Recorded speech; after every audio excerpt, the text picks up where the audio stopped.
The benefits of space station research and development, refining the architecture for the Mars sample return mission, and test firing a solid rocket booster for our Mega Moon rocket.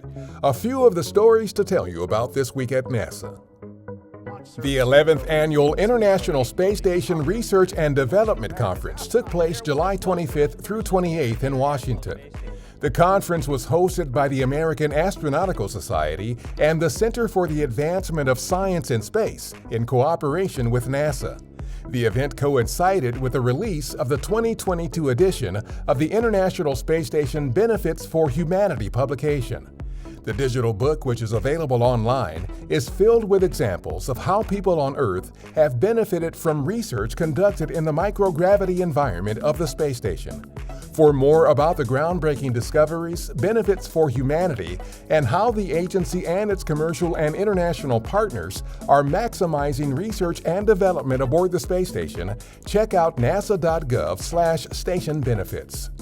The Mars Sample Return Program is nearing completion of the conceptual design phase of the mission.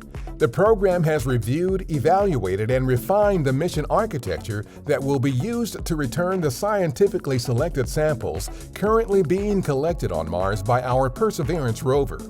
Refinements to the mission architecture include using Perseverance to replace the Sample Fetch rover as the primary means of transporting the samples to our Sample Retrieval lander. The program has also added 2 sample recovery helicopters based on the design of our Ingenuity helicopter that will provide a secondary capability to fetch cached samples from the Martian surface. 2, 1, fire. Teams from NASA's Space Launch System, or SLS program, recently test-fired a ground-based version of a booster engine for our SLS Mega Moon rocket at Northrop Grumman's test facility in Promontory, Utah. Engineers are using the test data to evaluate improvements and new materials in the boosters for missions after Artemis III. Together, 2 solid rocket boosters on SLS will provide more than 75% of the initial thrust during an Artemis launch. NASA's Volatiles Investigating Polar Exploration Rover, or VIPER prototype, recently faced the most realistic tests to date of its ability to navigate the most difficult terrain it might encounter at the Moon's south pole.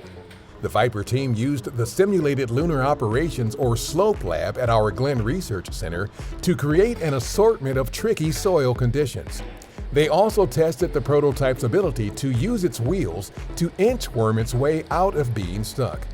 VIPER is targeted for delivery to the Moon in November 2024 to search for water and other resources that could eventually be harvested to sustain human exploration on the Moon, Mars, and beyond.